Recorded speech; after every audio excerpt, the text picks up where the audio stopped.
Okay, it was only a matter of time before this was made into the game. Killer Klowns from Outer Space is coming to the asymmetrical horror genre with its very own game, and as an old man who watched this many times in my childhood, I'm going to be all over this thing.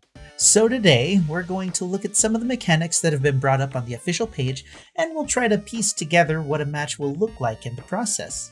I am so excited. Space Coconut. So the game is set around a 10-player match where 3 players will be randomly selected to be clowns, and then the other 7 will be survivors. Much like the Friday the 13th and last year the Nightmare systems, you can't actually choose to play either role, but instead you'll be able to tell the system what role you prefer to play, and the system will decide whether you deserve to or not. I've never been a fan of this system, but after living through months of long queue times due to a shortage of players for one role, I can see the value in it. I still don't like it because as a content creator I may need clown footage and I may not have time to play several matches until I get one. My record is 7 matches of Survivor in last year the Nightmare until I finally gave up trying to play the killer for some content. But hopefully the rate of selection is higher than that here. There's a progression system tied to the clowns, but there wasn't one mentioned for the survivors. It said that new abilities will be unlocked through that progression system, so we can bet that you can select your favorite clowns and set up their abilities to suit your style of play, so when the system lets you play as a clown, you can pick your clown and be on your merry way. A progression system isn't mentioned for survivors, but I bet there will be one tied to the various weapons they'll be able to find on the map during a match. So, once a group of 10 people queue up for a match, the system will pick 3 of them to be clowns, and then everyone will pick the class they want to be in that role. During the course of the match, survivors will be captured by the clowns, but those players can respawn by taking the place of any NPC on the map. But you may need to choose a different class to play as, depending on the NPCs that are left at that point. The number of NPCs aren't mentioned, but I'm guessing there will either be 5 or 9, depending on how much fun the devs want players to have in the game.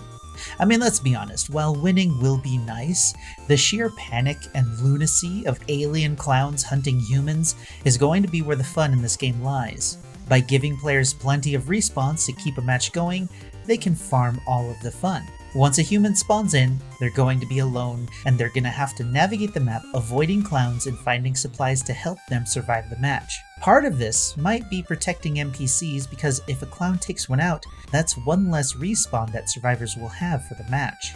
The description of the game calls it a PvPvE, and the PvE part is probably the secondary win condition of taking out the clown's base and forcing an evacuation. If you haven't seen the movie, you should, because it's a stupid good time.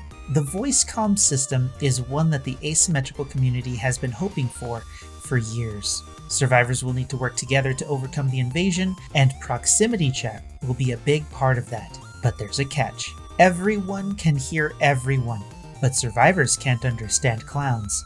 There's going to be some kind of scrambling applied to the clown comms that can be disabled at the press of a button, giving clown players a chance to trick survivors into making bad decisions, as well as hearing the survivors' plans and finding the easiest way to derail them with your clown friends. This part of the game seems really fun, but of course toxicity in games and game chat is a thing, and proximity chat won't be used by everyone, so hopefully the devs have taken that into consideration.